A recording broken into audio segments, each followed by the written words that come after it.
When you do look at like your role on this team, something that a lot of people mention is your personality and how much fun you have out there. Do you feel like a responsibility to kind of bring positivity in tough times?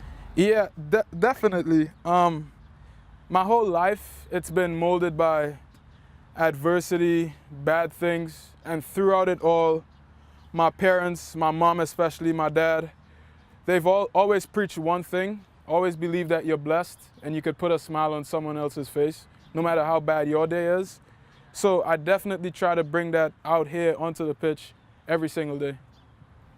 How close are you with your parents? Very close, extremely close. How do you stay in contact with them? WhatsApp. Do you know what's WhatsApp? Yeah, I know WhatsApp. Yeah.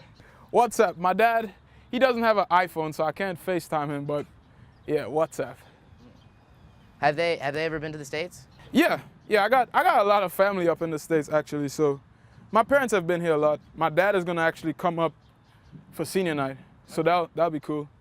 And then hopefully, if we make it to the Final Four, he's gonna be there in Philly too, so Oh, okay. that'll be nice.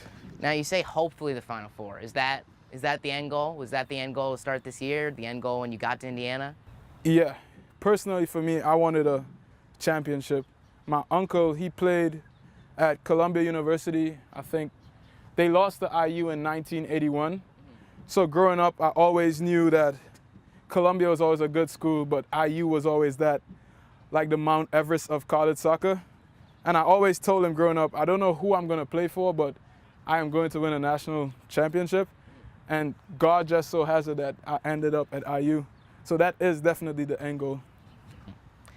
How much of your parents' impact do you think influenced just your level of energy and positivity? 100%, 150%. As I said, man, every single day, no matter if it's raining, whether it's sunny, it could be snowing, I could be having the worst day. I just gotta believe that I am blessed and I could put a smile on somebody else's face, because you never know what other people are going through. If they see a smile on my face, it might brighten up their day. And to me, that's what it's all about. Soccer for me is gonna end in 15, 20 years max. In my playing career. What would I have done other than score goals? I think the impact that we have on people, how they feel when they look at us, how they lean on us for like positivity, confidence, that's the most important thing about soccer to me.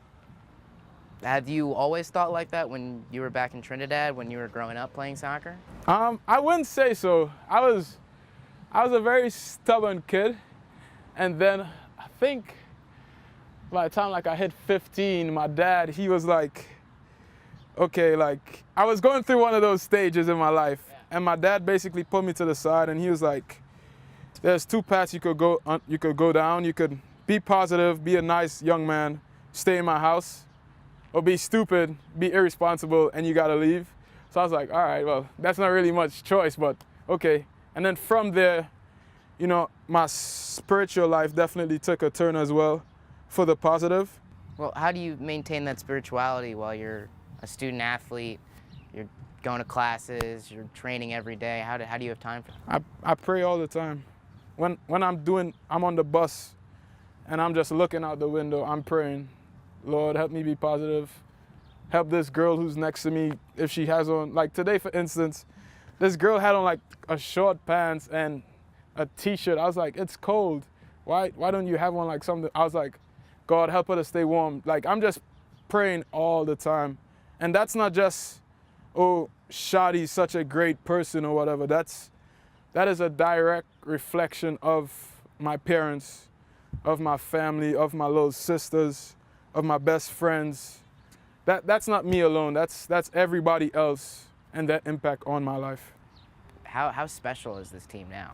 It's easy at this point, like from the outside looking in, you could say, wow, these guys are so good, they're number one. They could be cocky at this point.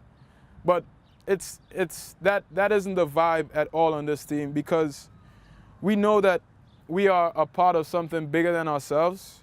The work we put in last year, the work that has been put in the year before, 40 years before this, we're just a small part of the bigger picture, and we recognize that, and we're just all trying to put a stamp on this program the best we could. Do you guys have conversations about that? I won't say we have. We're a very goofy bunch, so we'd never be serious at all. If you look at us, you may think, oh wow, these guys are so professional and serious, but really we're just kids in grown men's body. Like that's basically what we are. But we definitely have a sort of aura about this team that we know that once we come onto this pitch, it's business. We have got to be better each and every single day. And I think that resonates throughout from number 1 straight to number 31 on the team. Now, you mentioned how goofy of a bunch you guys have. After every goal, you guys are celebrating, and you're scoring a lot. Yeah. 5th most in the nation at this point. Griff said you're the one who organized a lot of these dance celebrations. Is that true? Yeah, I would say that. So how many of these you got in your arsenal? We got some more coming. Okay. We got some more coming. Now, can you run me through a few of the ones you guys have already done? Okay, so Griff, he scored his first goal, I think, the first weekend, and then he went on a kind of stalemate for a little while. But Griff's one of the best attackers in the country, hands down. And one day I was like, Griff, come look at this dance. He was like, what is it, Shadi? I was like, and so obviously Weddy was here last year, and Weddy put me onto a lot of English music, and the name of the dance is the lean and bop. It's basically you're just leaning and bopping. Lean and bop, lean and bop. And it's simple, but that's something I showed Griff, and Griff started to giggle. I was like, you like that? He was like, yeah. I was like, okay, next goal you score, we're doing that. He scored, we did that. Then we got the Hotline Bling, which is like Drake's dance. Yeah, everyone's got that down. Drake and Griezmann. Of course. So I've been doing that a lot because I like that. Then Mason has his Millie Rock, which is Mason likes that. So I don't. You don't touch him with that. I don't touch him with that, but we gotta switch it up a little bit. I think we gotta score some more goals and get some new dances for sure. And then you and Corey, I believe on your first goal this season, you had this kind of move here. So that was totally impromptu. Like, we did not make that up. You impromptu both had the same exact. Yes, that was. I still look at that goal like we still laugh about it because we did not know what we were doing, but it looked perfect. But we were hoping that's how it would look. I am not the best dancer. My family would tell you that. I am not the best dancer, but I've always been dancing my whole life. It's just something fun to do on the side. Are you the best dancer on the team? Yeah. Yeah. Yeah, hands down. We got some robots on this team. This team has a lot of robots. Like who? Who we calling out? Frankie. Frankie cannot dance. Frankie cannot dance. Who else? I don't know, man. We have robots, but we're getting better. Okay. Regular season, it's a time to like clean up all our mistakes. And then postseason play. Oh, clean as dance. Oh, we are gonna. Oh my gosh, they're gonna sign us. I'm telling you, we're gonna go viral pretty soon. Okay. Now, when you look back at your legacy here at IU, what do you want that to be? I mean, obviously, every game that I play, my goal is to score goals. First and foremost, as a striker, that's what you're being brought here to do. So obviously, I want to score a lot of goals for my team, help my team out. But most importantly, as I said, soccer isn't the end of life. As you get older, you realize that. The impact I would love to leave on this program is just positivity and being a blessing to everyone around you.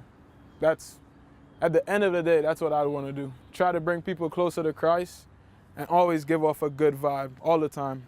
Always smiling, just making people happy. That's what it comes down to. And when your time's up at Indiana, what's the end goal? The goal is to go pro, whether it be in the U.S. or Europe. The goal is to go pro. That's the goal. How long have you had that dream? Since I was in Pampers. 1998, looking at France beat Brazil in the World Cup final. When Zinedine Zidane scored those 2 goals.